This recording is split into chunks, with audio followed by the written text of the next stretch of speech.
In this part, we are going to study capacitance of a parallel plate capacitor with a dielectric slab. Means a dielectric slab is put between the two plates of parallel plate capacitor.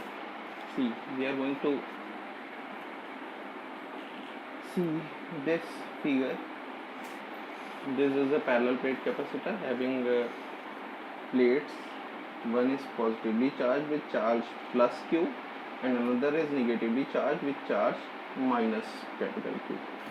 So if I say the electric field between these two plates were E naught. E naught is the electric field initially, or the outside of this plate, means inside of this plate without dielectric slab. Alright, and one dielectric slab I am putting here in between. Initially this thickness was, the thickness between the plate is D, and I am putting the slab of thickness small t here. As you know, polarization will start and some negative charge induce here, some positive charge induce here. मैंने पीछे पढ़ाया था dielectric slab का कि बाकी बीच वाले portion सब एक दूसरे को कैंसिल करते हैं charges. So the net electric field will be, देखिए यहाँ पे एक इलेक्ट्रिक फील्ड इधर से इधर जनरेट हुआ, छोटा सा इलेक्ट्रिक फील्ड इधर पॉजिटिव से निगेटिव, इसकी वैल्यू मैंने रख दी थी पिछली बार, याद होगा आपको, E P. So the effective electric field inside will be E which is equal to E naught, बाहर वाले में से ई पी घटा दें तो अंदर इलेक्ट्रिक फील्ड इतना रहने वाला, ई नॉट माइनस ई पी. ठीक है, ये इनसाइड का इलेक्ट्रिक फील्ड है और बाहर तो यही ई नॉट यहाँ पे भी है, ई नॉट यहाँ पे भी है. ठीक है, तो ये हो गया डाइलेक्ट्रिक स्लैब रखने के कारण. अब देखिए, आपको याद होगा पिछली क्लास से मैंने बताया था कि अगर डाइलेक्ट्रिक स्लैब किसी भी डाइलेक्ट्रिक के लिए, अगर मान लीजिए किसी कैपेसिटर के बीच में कोई डाइलेक्ट्रिक रखते हैं तो उस डाइलेक्ट्रिक के कारण उसका जो इलेक्ट्रिक फील्ड रिड्यूस होता है, तो डाइलेक्ट्रिक कांस्टेंट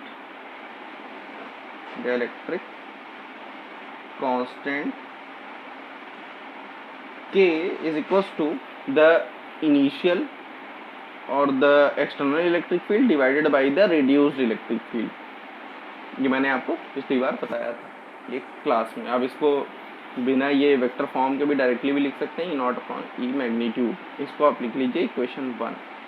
ठीक है, ई नॉट अपॉन ई, जहाँ ई क्या है रिड्यूस्ड इलेक्ट्रिक फील्ड है और ई नॉट क्या है एक्सटर्नल इलेक्ट्रिक फील्ड है.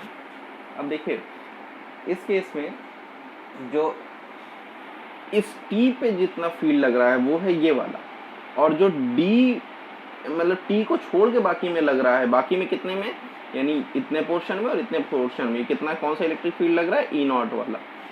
तो अब देखिए 1 by 1 में लिख लेता हूँ.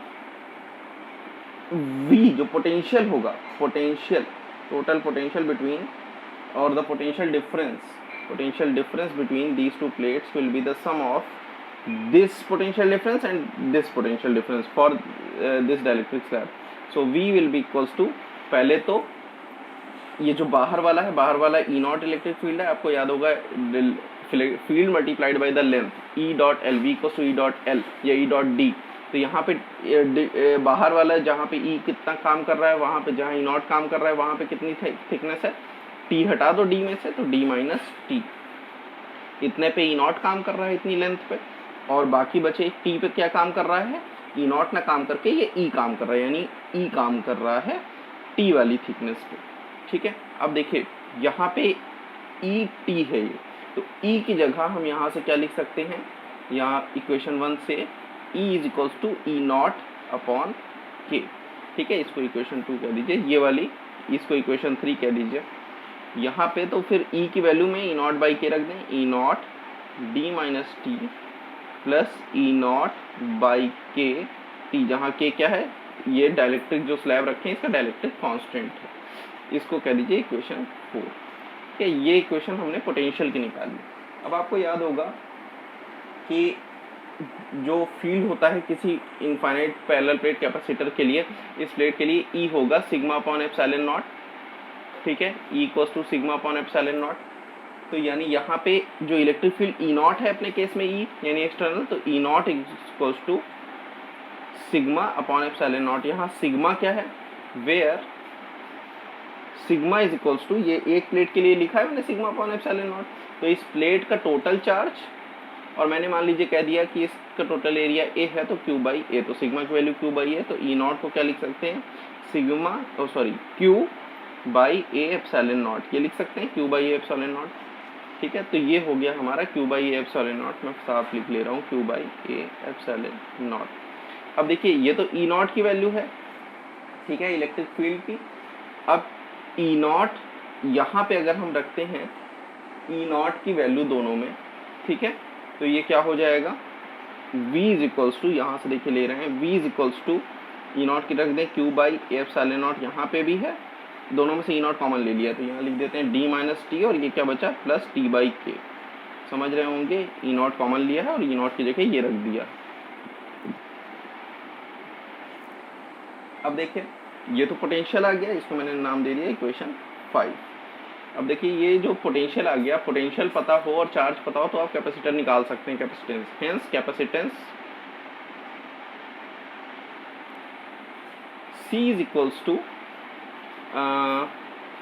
Q बाई V, तो ये V तो ये पूरा है, इसी को रख दीजिए, तो Q by A epsilon naught और D minus T plus T by K, तो देखिए यहाँ से Q को cancel out, A epsilon naught ऊपर चला जाएगा तो हो जाएगा C is equals to A epsilon naught upon D minus T और प्लस टी बाई के, या फिर हम लिख सकते हैं C is equals to, T common ले लेंगे इन दोनों से, epsilon naught A upon D minus T, और ये देखिए माइनस टी कॉमन लिया मैंने तो यहाँ 1 माइनस 1 बाई के। ठीक है, तो ये हो गया हमारा capacitance when dielectric is placed and the dielectric of how much thickness, T thickness, capacitance of the capacitor when dielectric of thickness T is placed between the plates. ठीक है, अब देखिए यहाँ पे ये क्वांटिटी ये जो हमारी आई है ये इनिशियली कितना, यहाँ पे अगर मैं इनिशियली इसका कैपेसिटेंस लिखूं, इनिशियली क्या रहा होगा, अगर ई नॉट केवल रहता, डाइलेक्ट्रिक ना रहता तो ई नॉट फील्ड, तो इनिशियली कैपेसिटेंस रहा होगा सी नॉट, नाम दे दें इनिशियल कैपेसिटेंस को, epsilon naught A by D, ये रहता है जब कैपेसिटेंस ना, ये डाइलेक्ट्रिक स्लैब ना रहा होता, और अभी क्या है इतना, देखिए यहाँ डिनोमिनेटर में डी, यहाँ डिनोमिनेटर में डी में से एक पॉजिटिव क्वांटिटी घटा रहे हैं, तो इसका मतलब है कि डी में से पॉजिटिव क्वांटिटी घटा रहे हैं, यानी न्यूमरेटर चेंज हुए बिना डिनोमिनेटर कम हो जा रहा है, और डिनोमिनेटर कम हो रहा है तो टोटल वैल्यू क्या होगी, बढ़ जाएगी। इसका मतलब hence C is always greater than C naught. अगर हम डाइलेक्ट्रिक प्लेस करते हैं तो कैपेसिटेंस बढ़ जाता है किसी कैपेसिटर का, और यही कारण है कि कैपेसिटर को कभी खाली नहीं यूज़ किया जाता, उसके अंदर कोई एक डाइलेक्ट्रिक भरा जाता है। डाइलेक्ट्रिक में मिका भी भर सकते हैं और ये पेपर भर सकते हैं, और इस तरह की बहुत सारी चीज़ें भरी जाती। ठीक है, तो ये है हमारा जब डाइलेक्ट्रिक प्लेस करते हैं। अब इसमें कुछ अलग अलग केसेस हैं, मैं अलग से इसको डिस्कस कर लेता हूँ।